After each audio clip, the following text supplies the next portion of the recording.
আমার দিদার গল ব্লাডারের অপারেশন হয়েছে, হসপিটালে গেছিলাম দেখতে। এখন দিদাকে ছুটি দিয়ে দিয়েছে, তাই আমি, মেয়ে, আমার শাশুড়ি মা আর আমার ননদ এখন যাচ্ছি বাড়িতে দিদাকে দেখতে কেমন আছে। তো হসপিটালে তো সবাই যেতে পায় না, তাই জন্য এখানে দেখো চারতলায় আমাদের চারজনের উঠতে দম শেষ হয়ে গেছে। মেয়ে তো একাই চারতলা অব্দি উঠে আসলো। উঠে ঘরে দেখি আমার ছোট মাসি আছে, আর এখানে দেখি বড় মাসি।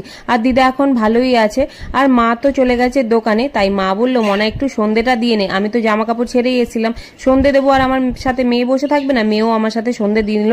এদিকে দুই মাসি বানাতে বসে পড়েছে চা, আর এদিকে দেখো সিঙ্গারা আর মিষ্টি বার করে দিয়েছে। এটা নিয়ে গিয়ে দিয়ে আসলাম শাশুড়ি মাকে।